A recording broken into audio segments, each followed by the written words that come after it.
People of Kadangme, Kpone TV is here to present our traditions and culture through educational programs. Kpone Femo, Nomli Hewa Leyo, Kakepemi, Hewa Minge. Keep watching as we bring you knowledge about Kadangme culture and tradition. Kpone TV, the roots of unity.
Janoni okwe Kpone TV, Kpone Femo, Nomli Hewa Leyo.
femo nomni hewale yo kakepemi ni hewaminge.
Femo nomni hewale yo kakepemi ni hewaminge.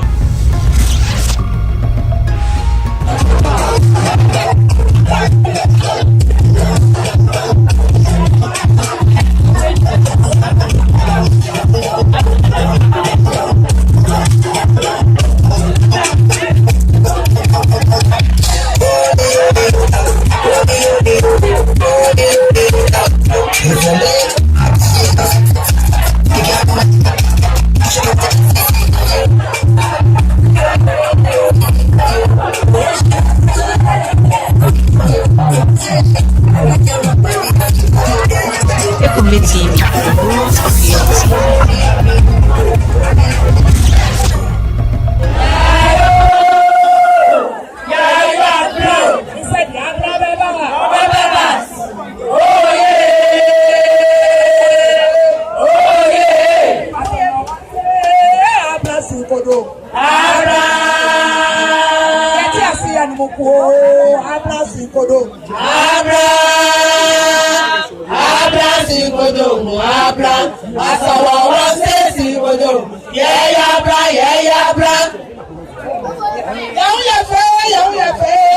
You are the Masani Papa, one year, you want to see Mama, you are not the one that man, yes, love you.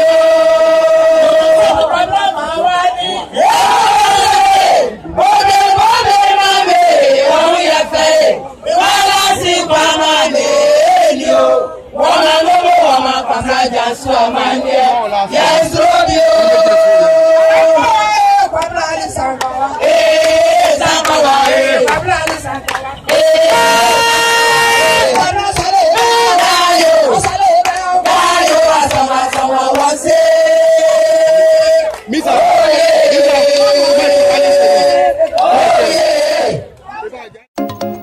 Keep watching Kpone TV, your best, baddest choice favorites.